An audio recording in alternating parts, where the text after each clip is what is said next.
Hello दोस्तों, इतिहास में कई राजा रानी हुए हैं। उनमें से कई लोग अपने बाहुबल के लिए दुनिया भर में लोकप्रिय हुए, तो कई राजा अपने काल में अनेकों इमारतों का निर्माण करने के लिए दुनिया भर में प्रसिद्ध हुए। लेकिन रूस की रानी कैथरीन द ग्रेट अजीबोगरीब यौन व्यवहार के कारण दुनिया भर में प्रसिद्ध हुई। कैथरीन द ग्रेट के बारे में जानने के लिए वीडियो को लास्ट तक जरूर देखें। यह कहानी शुरू होती है रानी कैथरीन के बचपन से। 1729 में जन्मी कैथरीन बचपन से ही शरारती और बुद्धिमान थी, जिसका जन्म एक गरीब परिवार में हुआ था। कैथरीन की बचपन से ही ख्वाहिश थी कि उसका भी एक पति हो जो उसकी हर ख्वाहिश पूरी करे। अपनी बुद्धिमत्ता के चलते उसने राजशाही शासन करने की ठानी। उस समय रूस का सम्राट पीटर था। कैथरीन पीटर से शादी कर लेती है। कैथरीन को वह सारे अधिकार मिल चुके थे जो वह चाहती थी, लेकिन कुछ समय बाद पीटर और कैथरीन के बीच संबंध कुछ अच्छे नहीं बन पाए। कैथरीन ने पीटर से सारे संबंध तोड़ लिए थे। कैथरीन ने अपने महल में सैकड़ों गुलाम पाल रखे थे और उन गुलामों का काम कैथरीन के योग उत्तेजना को शांत करना होता था।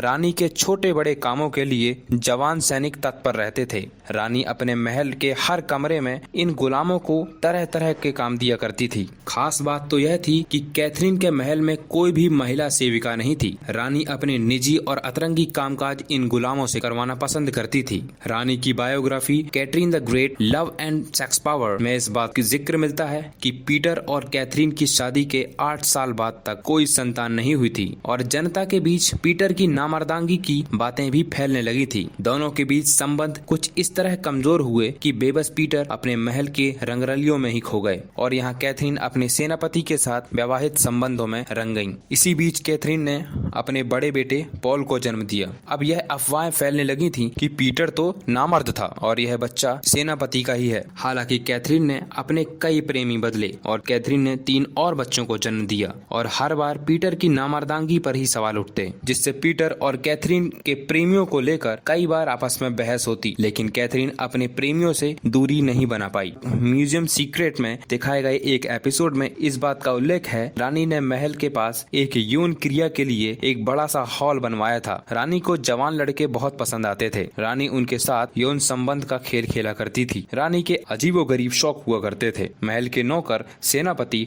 और कई मर्दों के साथ रानी के संबंध थे। रानी की मृत्यु के बाद उनके बड़े बेटे पॉल ने महल की छानबीन करवाई थी, जिससे रानी के महल के पास एक बड़ा सा कमरा मिलता है जहां यौन कलाकृतियों वाली मसाज कुर्सियां मिली। रानी अपने यौन इच्छाओं को पूरा करने के लिए बैचलर पार्टीज करती थी। यहाँ वह जवान लड़कों को बुलवाती थी। महारानी कैथरीन की मौत से जुड़ी पहली कहानी तो यह कही जाती है, रानी की यौन इच्छा इतनी बढ़ चुकी थी कि वह एक घोड़े के साथ भी यौन संबंध बनाती थी, जिससे एक दिन घोड़े के नीचे दबकर मर गई। और दूसरी कहानी यह कही जाती है कि कैथरीन की मौत टॉयलेट में बैठे बैठे हार्ट अटैक के कारण हुई थी। कैथरीन की मौत का किसी को नहीं पता। आपका इस बारे में क्या कहना है, नीचे कमेंट बॉक्स में जरूर बताएं। ऐसे ही वीडियोस देखने के लिए चैनल को सब्सक्राइब जरूर करें। धन्यवाद।